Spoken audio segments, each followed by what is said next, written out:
Because of similar pressures in his own work, a friend of Ray's had kept quiet for 27 years with an amazing story. Ray tried to convince the friend to tell his story on In Search Of. I know it's been several days now, and I've been waiting for you to call me on this, but have you come to any conclusions? The man finally agreed, for the first time, to talk, but only under strict conditions. I can assure you that your name will not be used. They made up a name, Fritz, to protect the witness's true identity. And I think the best place to do it probably would be my planetarium away from the kids and the telephone and things like that.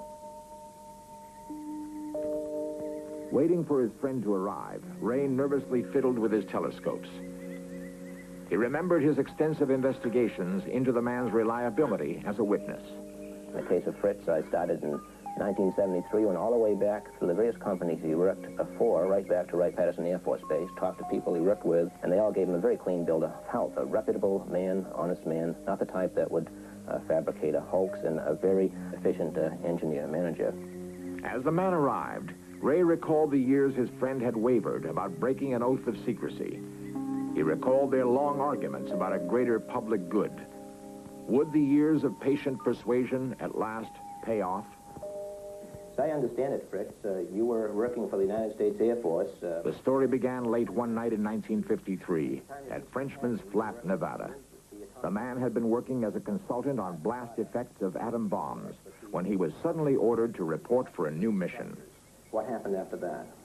We were put on a bus, which the windows were all completely covered with curtains and, in some cases, black paper taped to the windows. And we're driven for 3 or 4 hours, and we're not sure just where we were going. Several of us tried to guess where we might have been. We, at that time, came to the conclusion it was in the area of Kingman, Arizona. After getting off the bus, as recreated here, the scientists were taken to an even more remote location. They had no idea exactly where they were or what they were about to see. We were told that we had been selected for various technical specialties. And I was told that I was to ask any questions that had to do with dynamic loads and nothing more, and I wouldn't get any answers to any other questions.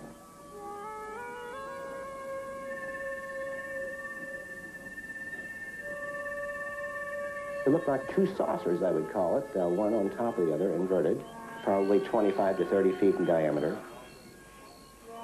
In terms of something known, what kind of metal would it look like? Well, it would look like a brushed aluminum.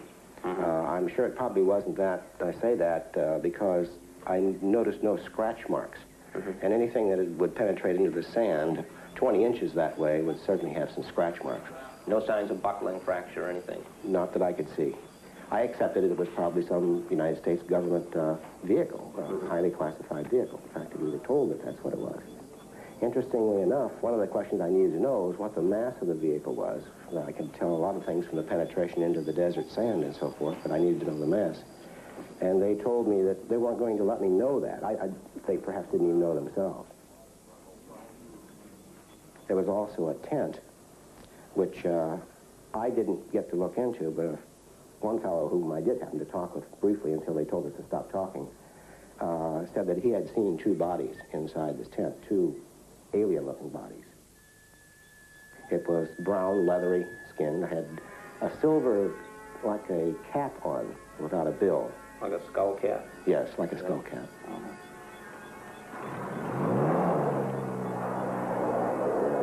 I realized what this really started to mean, but I also at the same time realized probably why the government was keeping it classified.